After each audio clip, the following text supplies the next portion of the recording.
Hi everyone, welcome back to Pine Hollow Auto Diagnostics. Today we have a quirky European car with a quirky problem. This is a 2006 Saab 9.3 V6 Turbo 6-speed manual. That is cool. Pretty sharp looking car. It's the Aero version. Now, what's the customer complaint? His complaint is it's a no crank. Usually. Hey, like, he drove it here about 3 hours away. It's running right now, and you might ask, how is it a no crank? I'll show you.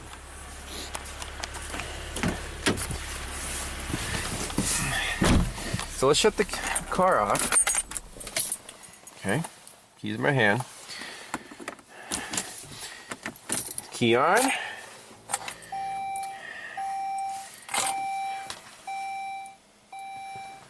Traction control failure, contact Saab dealer. I noticed there's no check engine light at the moment. And when you try to crank it, push the clutch in, no crank. What the heck? So that's his complaint. How do you get this car to start? A couple options here. And the customer, you know, he has been on the forums. He's been trying to solve this problem for quite a while. He said you can read the trouble codes in the ABS module. Let's do that. So on the THINKTOOL Pros, let's go to Diagnosis, European.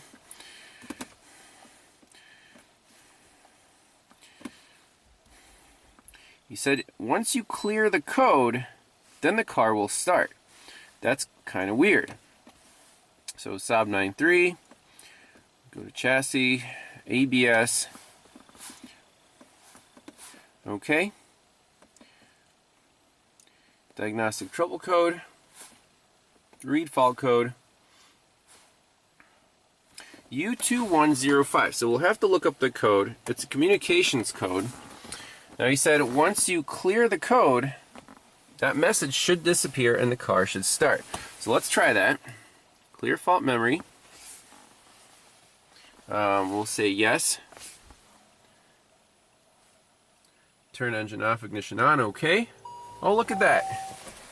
So something happened under the hood. Still no check engine light. Okay, let's see if it cranks. No, it does not. Let's try that again.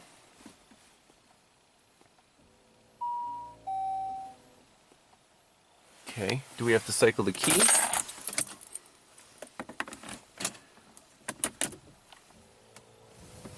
it going to set the same code? It says check OK, and our check engine light came back on. So now I think it'll start up and run.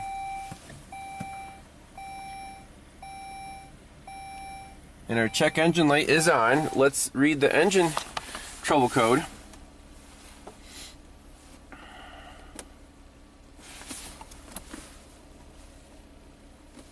Okay.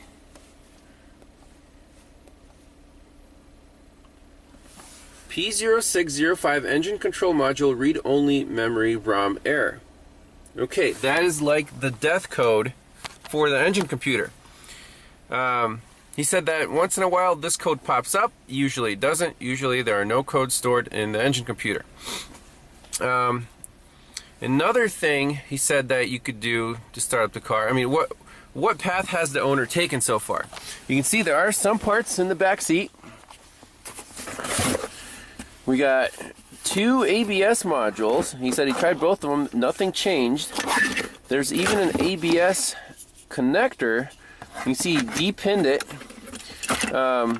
He tried connecting the network pins, basically taking the module out of the loop. That didn't help. And then he bought a spare engine computer on eBay. He has not tried an engine computer yet. The last thing he said that makes this car, you know, kind of reset and start is either disconnecting the battery or pulling a fuse in the fuse box This one right here, F2, you pull that, it apparently resets the engine computer. Or he said you can even unplug this top connector, reconnect it, then the car will definitely start. So just from all that information, I'm suspecting something's wrong with the engine computer. It's not waking up. If it, you know, let's try one of the other methods. So basically I shut the car off. Let's back out of here. Turn the key on. No check engine light. Got our warning about the traction control. It's going to be a no crank. I noticed that if I go into the engine and, you know, try talking to it, the engine light comes on. And once it does, you can see it read the identification number, then the car will crank. So basically, the indicator here is if the check engine light is on with key off, it will start. If it's not on, it will not start. So make sure that's repeatable. So let's try again. Off, on, check engine light is out. It will definitely not crank. We got the traction control system failure. As soon as I hit engine, look what happens on the dash. Boom, right there. Check engine light came on. You heard stuff click under the hood, and this thing will start right up. So it seems like an anti-theft device, right? You gotta have a scanner connected and talk to the engine controller to wake this car up. I'm suspecting we're almost done. This thing needs an engine computer, especially considering that P0605 code. That means the brain is getting fried. Now, before condemning an engine computer or trying a new one, we need to check the powers and grounds. Again, it's European, so it's a little more complicated than just a battery positive, you know, keep alive memory and ignition power or something. So let's get in the shop, do those checks, and then we have this eBay computer to try out. Now, if you know Saabs, there are other European cars, their modules have to be programmed to the VIN, like mated to the car, for it to work. So I don't expect it to crank, but we can at least check. If the check engine light comes on, you know, when you turn the key on, we know that computer has a chance. Then we'll cross the programming bridge when we get there. So let's get in the shop, do some powers and grounds checks, and see if this engine computer is on its way out. Alright, so it's time to do some research on powers and grounds to this engine control module. So on all data, we're looking at OE diagrams, and for European cars, I trust the OE diagrams more than the redrawn because there could be different options, different features, and here we have, you know, even though these sometimes are harder to follow, the descriptions of each component, you see they're labeled. We have a nice key here, know exactly where these components are and what they do. So 608 is control module V6 petrol at the top of the rear cylinder bank. So this is page 1. Let's see. So positive 30, that's battery power, goes through fuse 4 in box 727. And if we look at 727, that's main fuse box and engine bay in front of battery. That's where we were under the hood. So that feeds the main relay, looks like, and that is energized by the engine computer on pin B24. Okay, so keep that in mind, but that's not a main power ground to the engine computer. I mean, when the relay clicks on, it provides power on these pins, but that's not what wakes up the engine computer. Page 2. 2 fuses. So this is terminal 15, which is ignition on, and terminal 30, which is battery positive. So through fuse 2, it looks like pin 21, red and green wire on connector B. That's going to be our keep alive memory. This is the fuse that the owner said if you pull it, then the car will come back to life. It resets the engine computer, so that does make sense. Fuse 4, ignition power, goes to pin 3 on connector B, violet and brown wire. Okay, so those are two powers that you definitely want to be worried about. There's that relay again on this page. And what else? Let's see, page 3. Here's our ignition switch. And pin 3 from the ignition switch on this brown and yellow wire comes down to pin 58 on connector B. So what is this pin, pin 3? When is that supposed to turn on? That could be a wake-up signal. That could be some kind of, I don't know. So we have to do a little more research on this power. See, these two fuses, not worried about. And then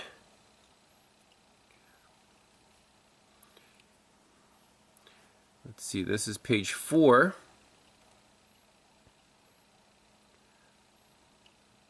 Okay, nothing of interest there. So how does this ignition switch work? Luckily, we do have a good description and operation of the ignition switch module. I guess it's called a module, the ISM. And we can read up on it. So it's linked with the CIM and the steering column lock. It sends a transponder code to the CIM, that's for the immobilizer. Sends the key position to the CIM via a communication cable for forwarding to the buses. Okay. Send the remote control battery status to the CIM via the communication cable. Prevent the key from being turned from lock to off before a transponder code has been approved. So you put the key in, and apparently it has to approve the transponder code before even letting you turn the key. Okay, prevent the key from being turned off to lock. Release the SCL locking pin. Yep, so that's all electronic. Illuminate key positions, provide a number of units via battery voltage, via direct lead and certain key positions. Okay, this is key. Provide a number of units with battery voltage via direct lead and certain key positions. That sounds like a wake-up signal to me. So it has 4 positions: lock, off, on, and start. As a microprocessor, it has a solenoid, transponder antenna, illumination. Okay, so connection. So it goes through the pins. Pin 2, communication cable. That communicates with the CIM. Pin 3, this is the one that we saw in diagram number 3, right here. Pin 3. So what does that do? Signal and supply to engine control module and TCS control module, EPS control module. Okay, when does that turn on? That's important. All this other stuff, wake up, powers and grounds. See, power supply, pin 5 and 4. Output plus 15, that's on pin 12.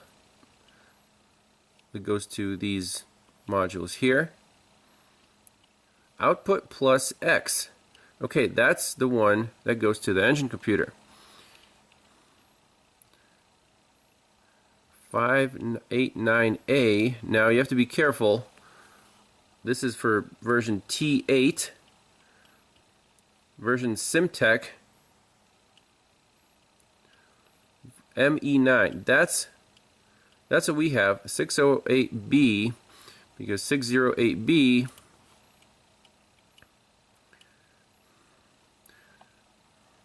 control module V6 petrol, and the B stands for connector B. Okay, pin 58. So that matches up. This is our diagram. That's not us. Okay, very good. I want to see when this X plus terminal is supposed to be energized. So we have ISM brief description, detailed description, main components, and ISM. Let's read the detailed description.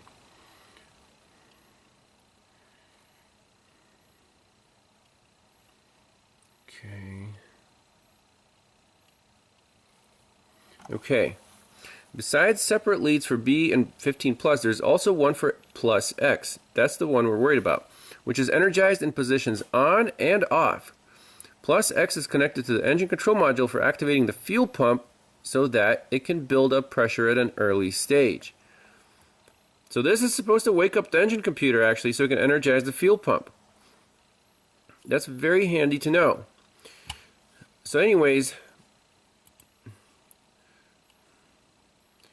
back to the diagrams. I'm worried about just the power side. I'm not worried about grounds because the engine starts and runs when it does. It's just a wake up problem for this engine computer.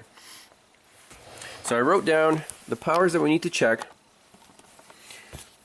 So again, this B58, brown and yellow, that comes from this plus X via fuse 2 in the left dash from the ignition switch. These are all in connector B, by the way. Battery positive, B21, and again, you'll see why I wrote 36 there. Connector or fuse 2 in the underhood electrical center. And ignition positive, pin B3, violet brown, fuse 4, underhood electrical center. Those are the three powers we're worried about. I just wrote these down just in case we need to go that far. But these three inputs, these three powers need to be there to wake up this engine computer. Let's go to the connector and check these out. Alright, let's check some power feeds to the engine computer. So I have the top connector disconnected and remove the plastic cover so I can see the wiring colors. Test light connected to battery ground right to the battery, and if we find a positive, which is my yellow lead, test light will light up. Okay, so let's start with battery positive. It's supposed to be B21, red and green. So you can see the pins are actually labeled on the side here. There's 1, 17, 33, and 49. And we're looking for 21. So it's going to be 17, 18, 19, 20. 21 is after this brown and yellow. It is blank. What the heck? It's supposed to be a red and green wire. I do see a red and green wire, and it is one pin in the next row. So pins 33, 34, 35, 36. You see, that's the red and green wire, pin 36. Well, let's just check that one. That's the only red and green wire that I see. So in the third row, 33, 34, 35, 36, there is our battery power. Now we can be 110% sure it comes from that fuse just by pulling fuse number 2 out. Yep, that's definitely our keep alive memory. So even OE diagrams are wrong. That's why I put cross out 21 and put 36, and we checked that off. Okay, let's go to B58, brown and yellow.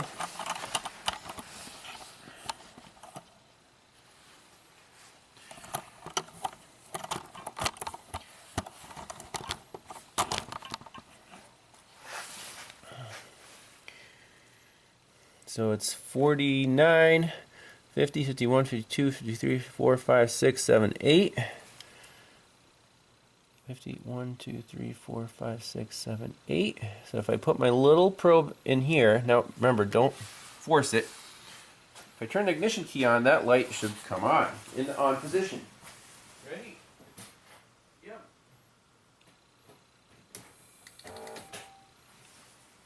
It actually came on in the off position, but there is definitely power there. Last one is, oh, I'm sorry, pin 58 was the X plus, so that is correct. It came on in the off position. Last one is B3 violet and brown, which should be easy to find right up top here. So 1, 2, 3. That should come on when I actually turn the key to the on position. So let's see if that happens. Off, on.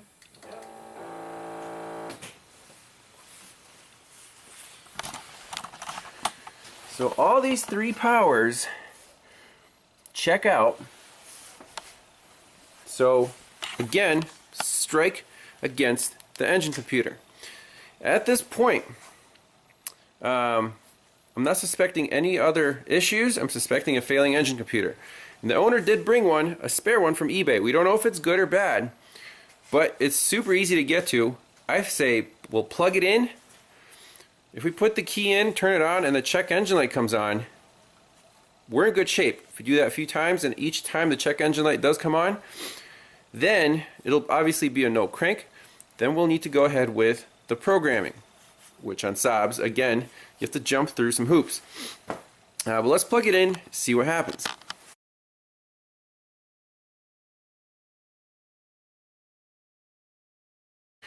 Alright, so I got the eBay engine controller plugged in. It's just laying here. Place your bets now. Will we just get a check engine light and a no crank? So, key on. No check engine light. We still get the message. No crank. We got blinky lights. Let's try to talk to it.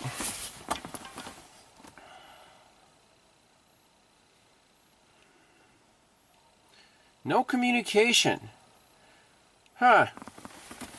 Well, this is even worse than the original engine computer. That's a bummer. I mean, that's what you get with eBay, I guess.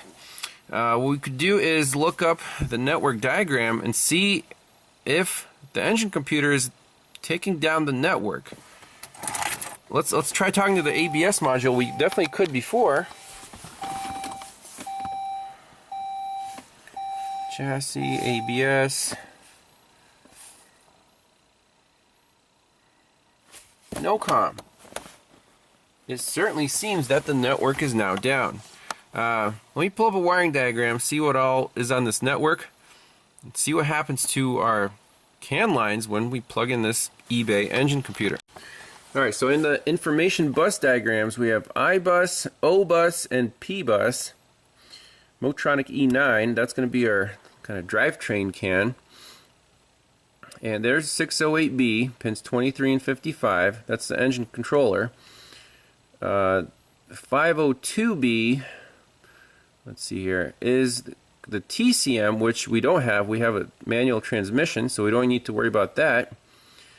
And this goes to 342 Underhood Electrical Center. Looks like there's a junction. 664 is automatic headlights, which this is equipped with. You heard the you know, kind of recalibration there. What else do we have? And that comes down here to 671. That's the ESP. Yep, that's the ABS module, which the owner had replaced. He even tried redoing the connector. That was kind of misleading because the only module that was setting a code was the ABS module. I can see why he went for the ABS module. We know that the problem is with this engine controller. So, let's see, from the ESP we go up here to ICM, that's the instrument cluster. CIM, that's the integrated module for like the immobilizer. 658 and 445. See, 445 is the data link connector. Okay, great. The yaw rate sensor. 658 is the yaw rate sensor on the center tunnel under the gear selector unit. So let's plug in a scope to 6 and 14 and see what's going on with this whole network. See if this eBay controller is just messing with it. Alright, we got Mr. Bob, pin 6 and 14, channels 1 and 2 on the Pico. So let's turn the key on, see what this network looks like.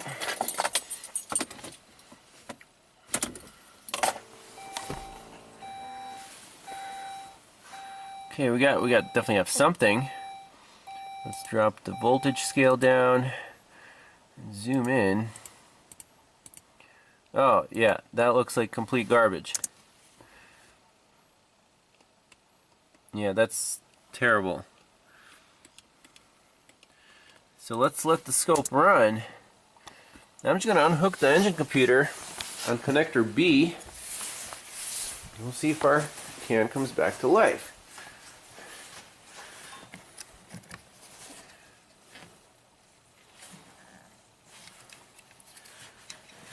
Just one-handed here. Okay, so that connector is disconnected.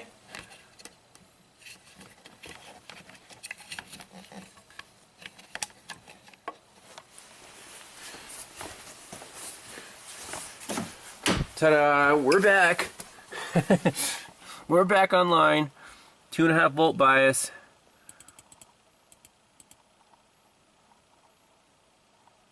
So I'm sure now, if we plug in our scanner, we'll be able to talk to the ABS. But unfortunately, looks like this eBay computer is not good. It's pulling down the entire network. What else can we do? I mean, to make this car less annoying, to make it start every time, could we replace this constant keep alive memory with an ignition power source? So basically every time you turn the key off, the computer would completely be shut off, no battery power, no anything. When you turn the key on, you get power on both the battery and the ignition. We could try that, but this car needs a good engine computer. I'm going to talk to the owner, see what he has to say, and I guess we'll be back. These things are available on eBay. Again, I might tell him to buy like 2 spare ones, so maybe we'll get lucky and actually get a good one this time. So that's it for the diagnosis. This thing needs an engine computer.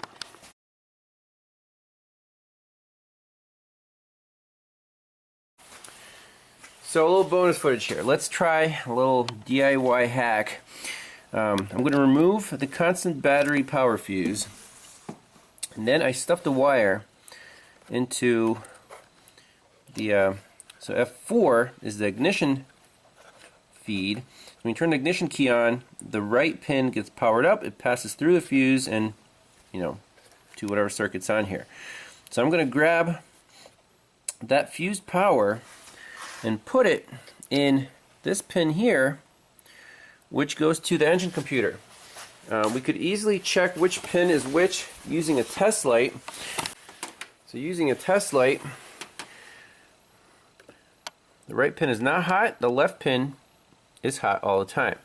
So I want to feed the ignition power now to the right pin, which goes to the engine computer, and see if this car starts every single time.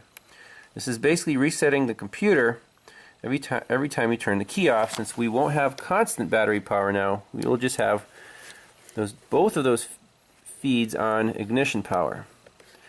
Let me stuff that in here, and that's plugged in the original computer. Now when we turn the key to on, look, our check engine light came on and it says checking, check was okay. Make sure it starts.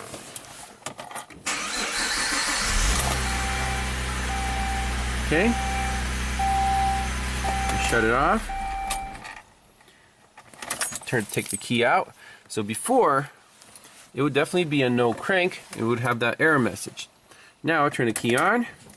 Look, our check engine light's back on.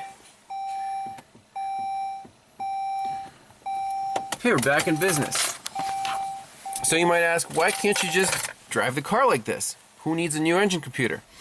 Well, the only drawback is if you don't have keep alive memory, each time the computer is starting from scratch, you know, it won't keep its learned values, and to pass emissions inspection where the owner is, he needs to have all the monitors ready.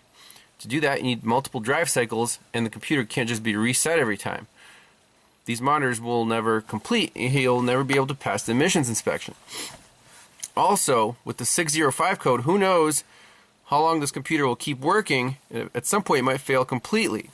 So the right way to fix this car is to install a replacement engine computer that is still functional. So we'll try to get one. I'll talk to the owner, tell him to, like, you know, they're not too expensive on eBay, maybe 200 bucks a piece. So if he plans on keeping this car for a while, I'll say, hey, just get 2 just in case. If they both work great, you'll have a spare. If, you know, hopefully at least one of them works, and we'll get this car back on the road. But yeah, so that's it for now. We'll do follow-up once the owner gets me some more replacement computers.